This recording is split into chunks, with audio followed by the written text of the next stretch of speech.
Welcome to Clean Plates, where every bite tells a story. I'm Brian Romaine, joining you on a culinary journey to understand the whys behind our diets and desires. Welcome to Clean Plates, where every bite tells a story. I'm Brian Romaine, joining you on a culinary journey to understand the whys behind our diets and desires. Today I have my good friend Jason Fricka joining with me, and I'm very excited to indulge in this conversation. Jason, how are you doing today? Oh, thank you so much for having me, Brian. I'm excited to chat with you too. I know this has been a long time in the works. I'm doing amazing. Super pumped for a combo today. Absolutely, me too. So let's dive right into it. Tell the audience just a very small bit about yourself, but not too much, detailed information, because my questions are more going to be food based versus anything general with your story that people can listen to on other platforms.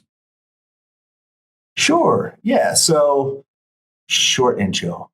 You found my kryptonite, not talking too much. For me, I grew up in the Chicago area, normal family, had the wrong mentality for food with my family. They had, the way my grandparents raised my dad was they overload their plate because their parents grew up in the Great Depression.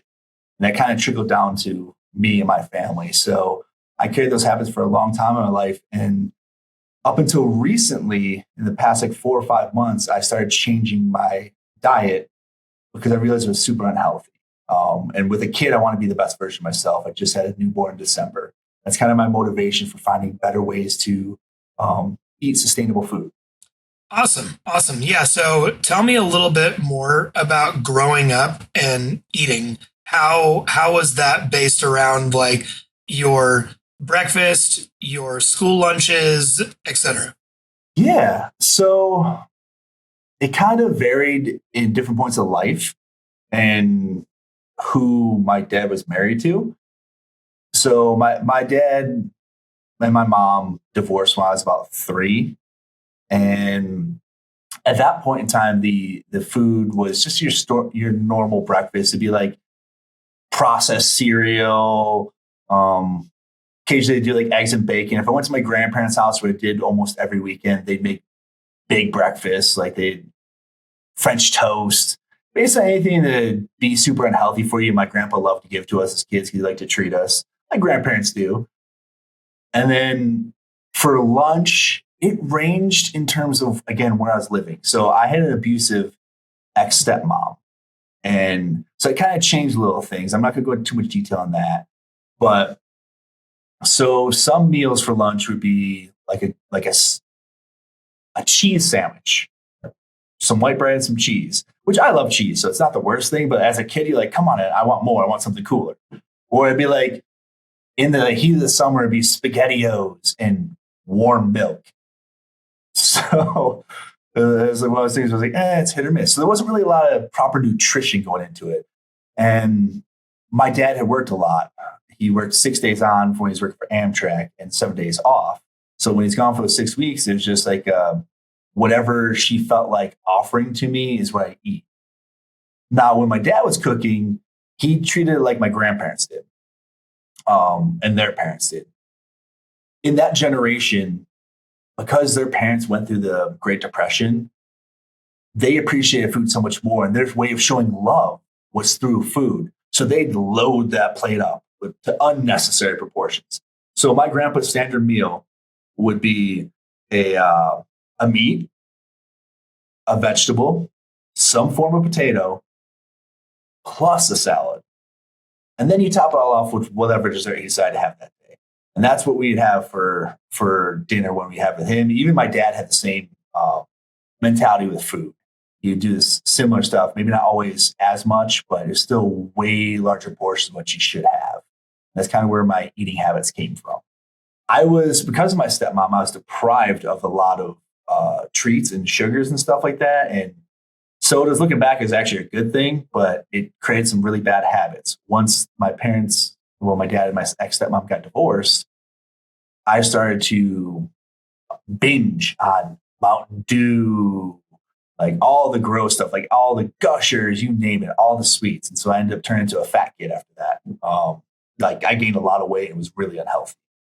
So from the time that you started gaining weight as like a teenager or like a younger, how did that affect you mentally? How did that just like turn into eating habits in the future? Because I've always personally found that food has such a mental connection with things that I've gone down sugar benders and other terrible food, cycles myself. Like you were just saying, gushers. I mean, I've smashed boxes of those before just because didn't have that opportunity as a kid. So you just go crazy. But yeah, how did that affect you from your teenage years getting into your, prime adult years?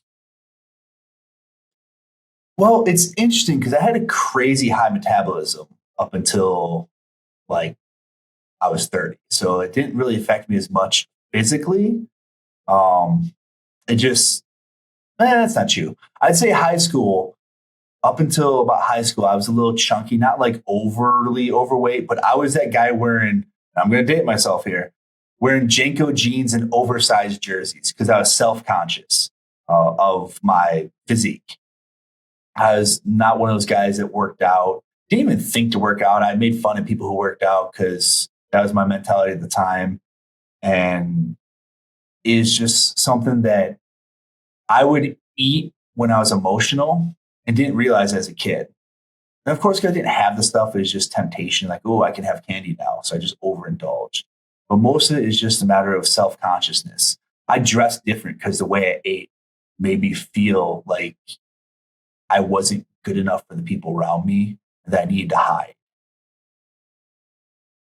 Yeah, I mean, I understand because I know the feeling of just going down that road of emotional eating. Because even for me, someone who's never seen like large amounts of weight on me, it hides in other places, like under your neck, under your chest, on my belly, in my hips, and things like that. Where it wasn't like a shockingly amount of mass, but like it still makes you feel like crap.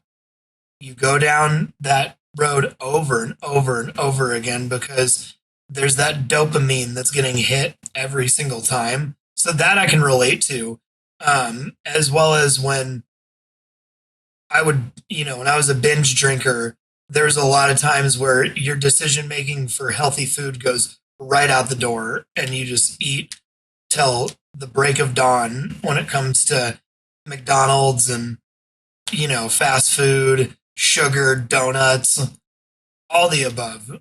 So when was the cap? When was the stopping point where you're like, this is enough? I don't like doing this. I need to change something. So that's a complicated question because there's a couple different moments in my life, two specifically. When I joined the military back in 2007, I had to get in better shape. So I couldn't have the same eating habits. And I needed to bulk up because at that time I was like just under 6'3" and I weighed 145. So the eating habits hadn't caught up to me yet, but I knew I needed to change what I was doing in order to bulk up. So I got one of my friends, his name was Jim Cruz. He personally trained me and created meal plans for me and basically helped me get better at some of the nutrition. So in the military, I was really good about my nutrition until the end when I started getting depressed and not wanting to really be there. And because of that, I didn't know what my motivation in life was. And I started binge drinking and binge eating. Because when, like you said, when you're drinking, you don't think about the food you consume. You're just trying to consume food to satiate yourself. And then after that, I started putting on a lot of weight from about 2015 to, well, even to last year, I'd say 2022, I put on maybe 70, 80 pounds in total. So there was a point where I weighed 316 pounds. And now I'm taller and big boned and broad shoulders, so I carry it differently.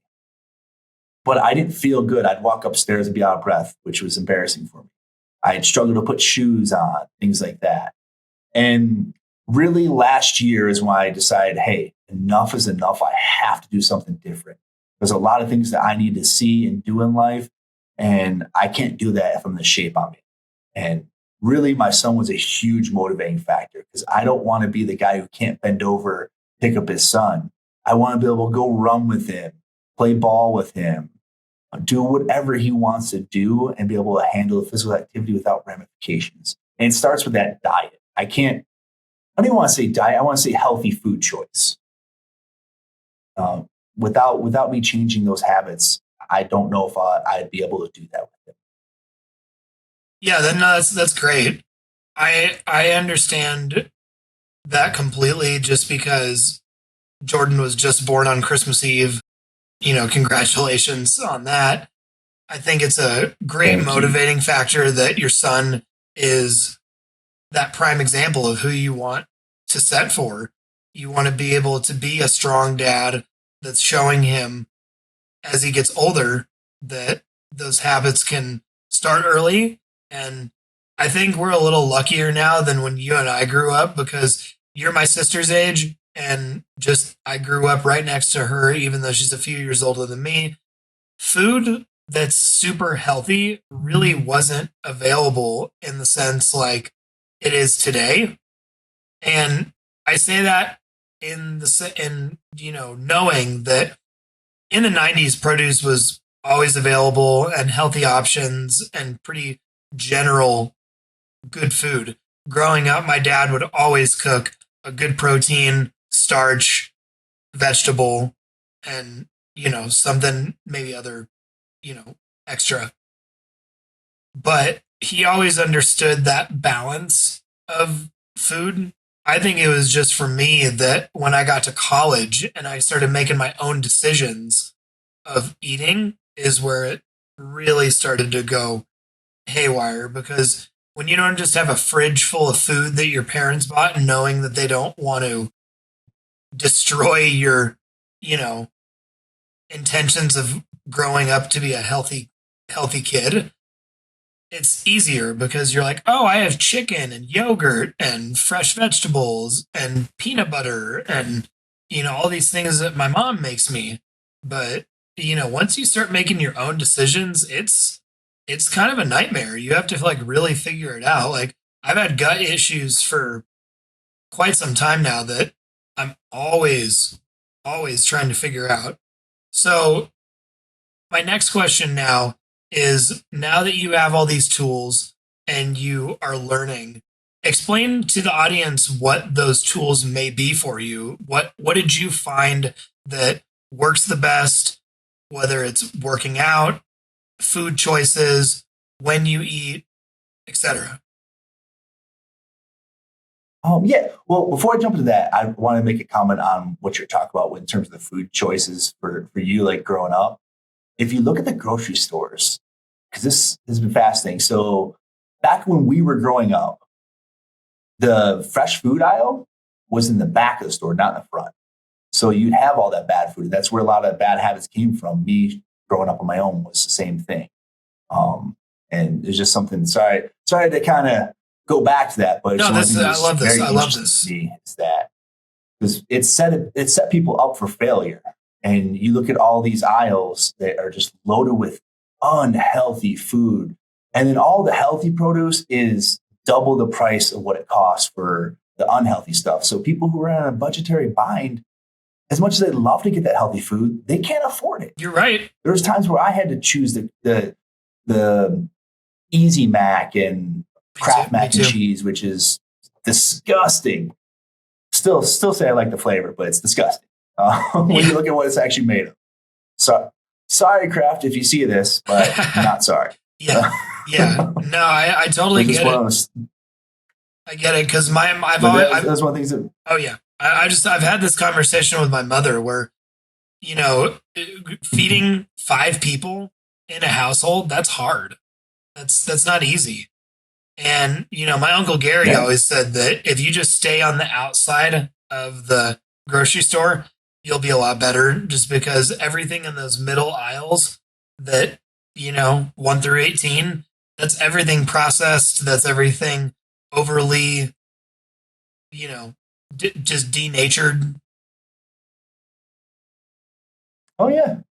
Those outside, those aisles there, the processed ones, are just there to set you up for failure, man. It's so easy to do because everything's such a discounted price, I guess, cheaper than what it is to get healthy food. But to your previous question, I changed up. The grocery store was actually one of my habits I changed up. So I decided to look at what's in the ingredients and Google stuff. And I also thought with my mindset was if I have to Google what this ingredient is, it might not be good for me.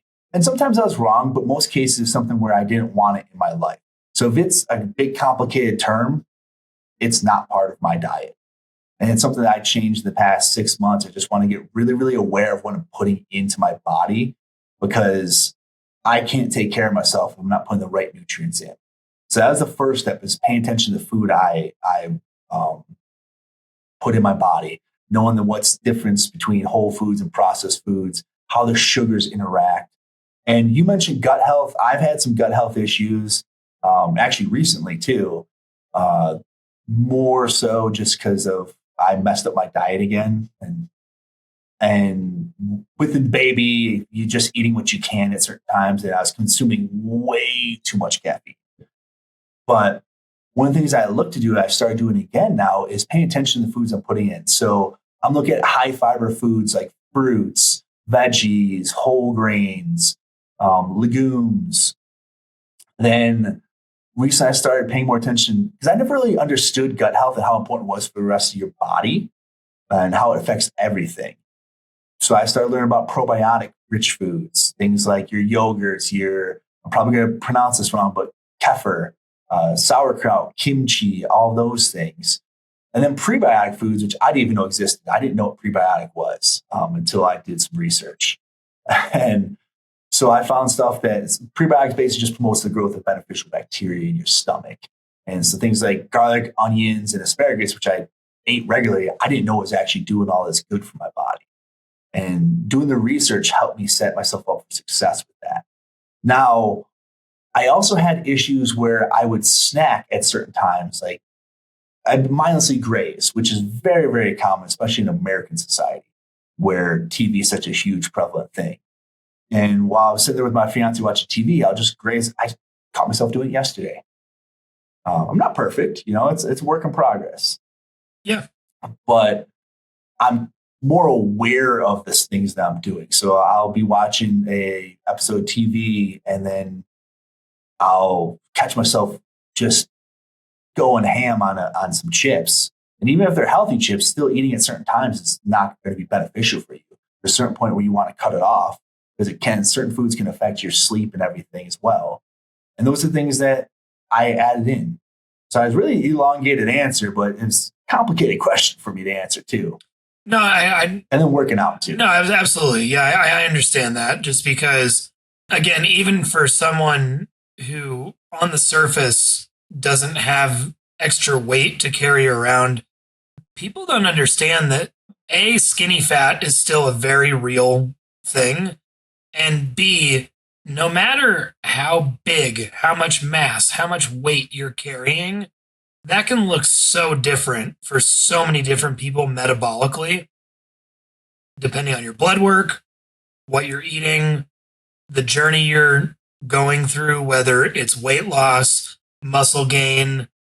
There's so many different factors that I don't think people put two and two together, that somebody who is much heavier than you could actually be metabolically a little healthier, as well as there's a lot of people who are quote unquote in shape, but that their muscular system is just overworked, and their circulatory system, like if you tried to go on a hike with them, they can't hike 5 miles. The guy that's the guy that can't, he's so jacked that he can't tie his shoes in the gym or touch his elbow. Can't touch his yeah, traps. can't touch his traps.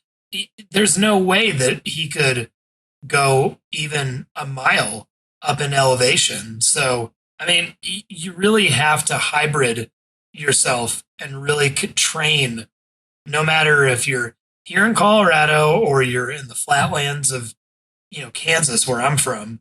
You should really be training the vascular system of your body, the gut, as well as the muscles, because it all coincides together. Because, like, again, you could be ripped to the bones, but have the worst gut microbiome on the planet because of your cheat days or you're taking too many supplements and not eating enough protein.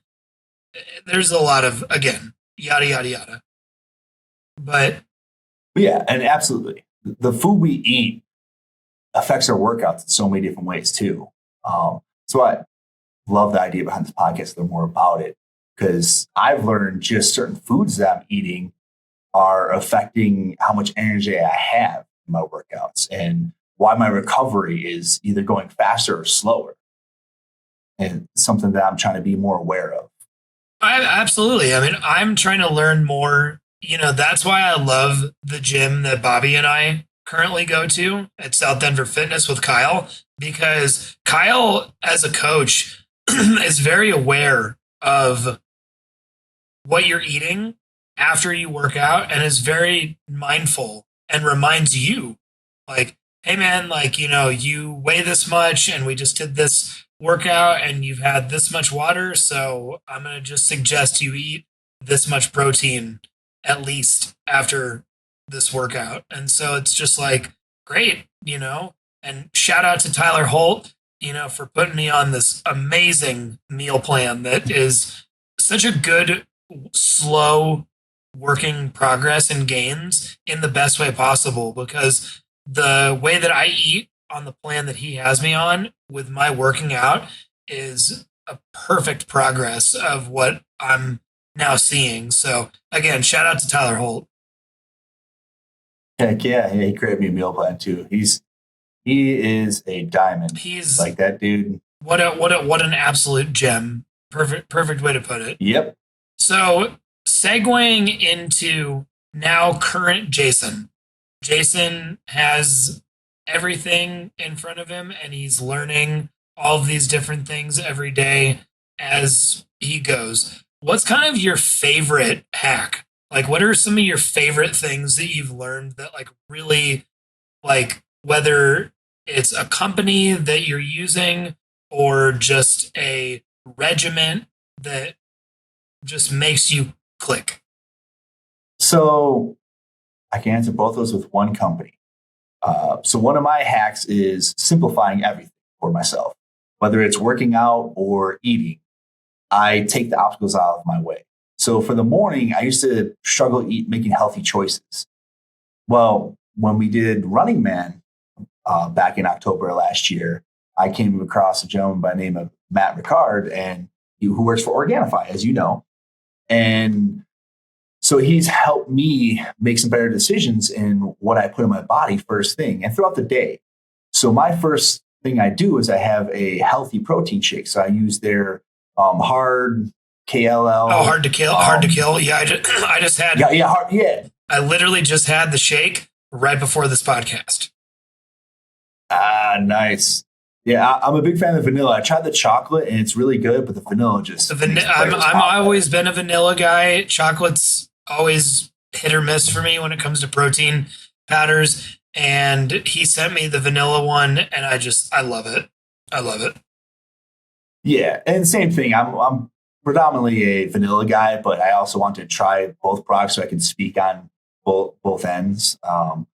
But yeah, so naturally I would have vanilla protein, but in this case I use the chocolate, and I use their greens because it's a great way just to get your veggies in first thing in the morning. And it tastes really good. Whether you put it in water or in the protein shake, I just put everything in protein shake to make it simple. So I use the red juice.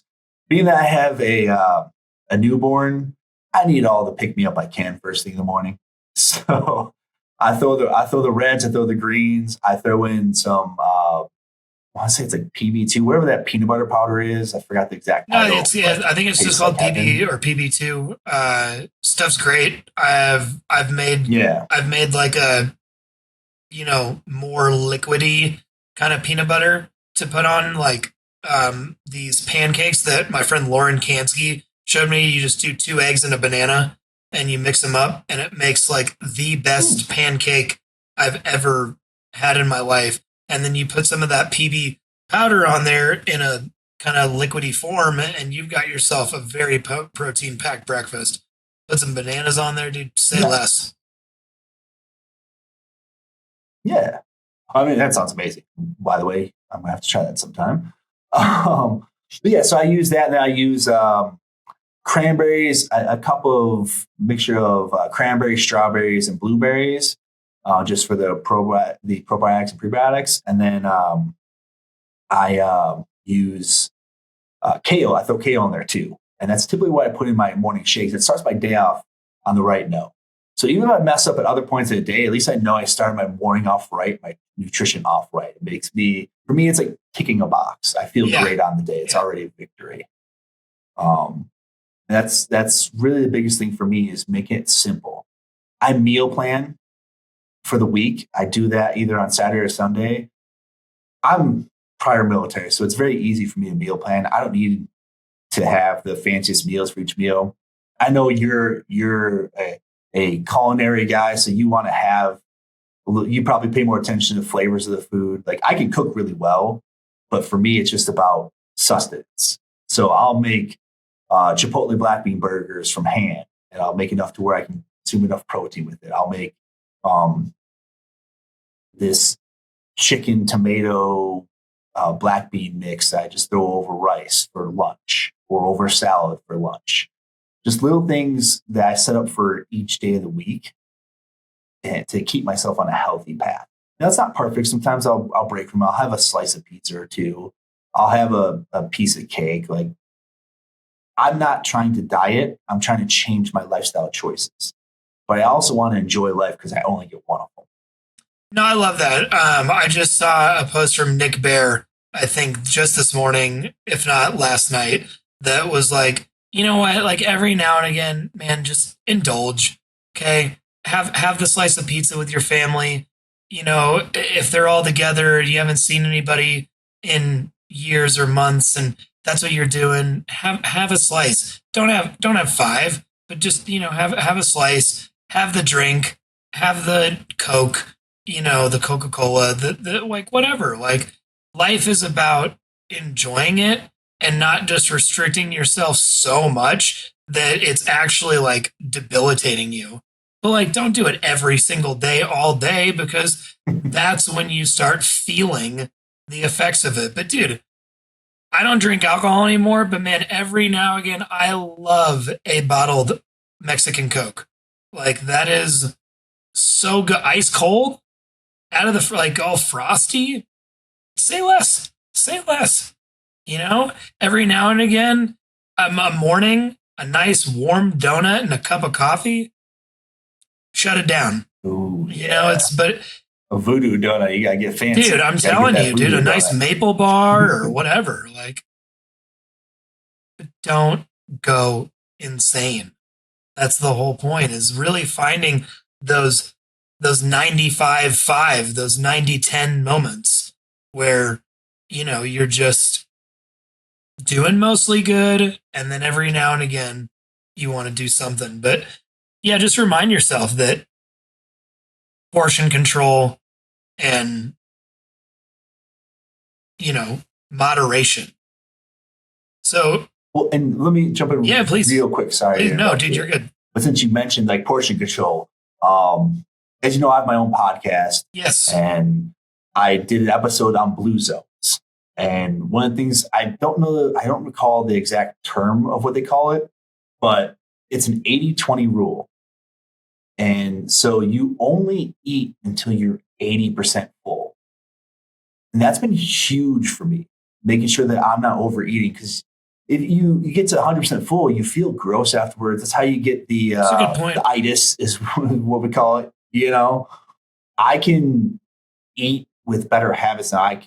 It's not always exact science. You're just kind of guessing what is 80% full. But if you feel like, hey, I don't have any hunger pains or anything, and you feel satiated, stop there. It's okay if you have food left on your plate. Put it in a container and eat it later.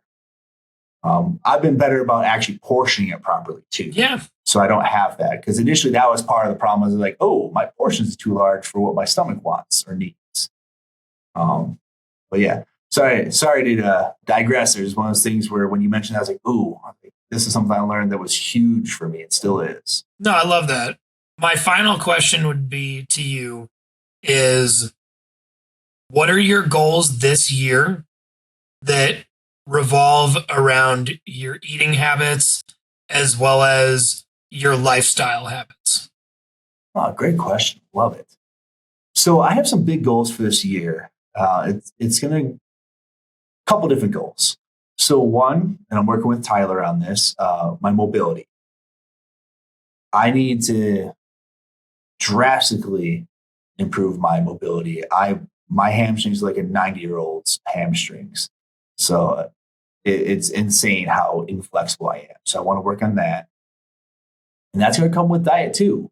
A lot of the food I was eating caused inflammation in my body and caused some of the issues that I'm having now. So I have to reverse engineer that as well. I have to make sure I'm putting in the proper food. So getting more strict on my diet is another big goal. And I keep saying diet. I don't like the term diet. On my food habits. Because I'm not going to. It's such a word. It's such a buzzword for everybody. Like, it's so crazy how diet is just now food. Yeah, it's hard to say this is the food I eat versus I'm on a diet, or this is the diet I'm eating, or this is my diet. And then as soon as you say diet, people are thinking like Atkins and all this, absolutely, all these other ones, Mediterranean, keto, carnivore. Like, I have no interest in any of those. It's I like to take the good from each thing and incorporate that into my life, because I think every fad diet they've had has some upside to it in terms of a nugget you take away from it. And if I can incorporate that into my life, then I'm doing great. But then my third big goal is I plan to do RAGBRAI, which is riding across Iowa. I'll be joining you from end to end. Heck yeah. We're going to do it, man. I can't wait. Yeah, I can't wait for the training to start and everything to start coming together. Because right now I'm just training as a home hybrid athlete so that my body gets toned for the training that we're going to start being specific for the race. Yeah, and that's something I got to figure out, is the specificity of the training. And so when? I have the when kind of down. It also depends on where you are fitness-wise. So that makes a difference. Like me, there's certain things that I need to do some more work in terms of cutting down my weight. I want to be about 250, 240-ish. If I get down to 240, that'd be ideal for this ride. Because when we're doing 500 miles, a guy my size is going to lose a good 10 to 15 pounds on his bike ride. So which would be amazing, because it gets me back to my military weight where I was pretty jacked and look like a GI Joe. I looked like pretty much like an action figure at one point. And I don't necessarily need to look like that, but it'd be cool. Yeah. And for you, you're gonna burn off any little bit of fat you had. So keep that in mind. So it might be something where Kyle or Tyler say, hey, you might want to bulk up a little bit. That's actually what I'm trying to do. That's actually funny you say that, because in the last 6 months, I've gained almost 27 pounds. Heck yeah, man. Yeah, so I'm trying to hit. Me too. I'm trying to hit. Yeah, no, I had lost a lot of redonkulous weight over the summer that wasn't healthy at all, and just from isolation and a couple of other hem-ups. But yeah, I mean, that's what I'm working on with Tyler, is bulking up in general, because I want to hit that, eventually I want to get to almost 200 pounds. Right now I'm in the 178 to 180. I fluctuate between that few poundage between high 70s, high 170s to like low, even 180s. And so I'm trying to really, really ramp that up so that when we do the race, that it all kind of comes together. And I wouldn't mind looking like an action figure either. Yeah, I mean, I was where you're at when I first joined the military. I had one of my friends personally train me, so you're on the right path. You're eating right. You got great mentors. Kyle's incredible. I've only met him a couple of times, and I'd love to have him personally train me. I just don't know how I can get out to his gym. That's been my holdup. Yeah, I'm very fortunate that it's 1 mile Yeah. away from my house. Well, it's not even the distance; it's the timing for me. Being that I don't work remote, and with a kid, it's hard for me to get away even for an hour for a workout. So it's something where I need to create shorter burst workouts and get everything done in a timely fashion, maybe to where I'm not even at the gym.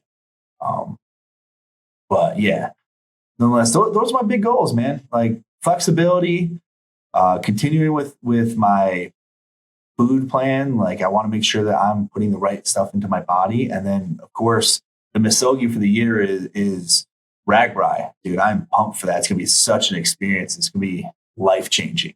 Just like Running Man was. Yeah, I actually ran into a cyclist at work the other day, and he was just talking about like, oh, I know exactly what Ragbri is. I'm very familiar. That community is so wildfire. I think you're going to have a blast, and it's going to be a good race. Yeah. Well, that's the funny part. They call it a race, but I don't think it is. It's just an experience. I don't know. I mean, I guess maybe you can win a medal. I have no idea. Every video I've watched, no one talks about winning a race. They just talk about experiencing it, which is what excites me. Like, that's so cool. You're just going to meet 100,000 people. Last year, there was 100,000 people there. Like, that's nuts.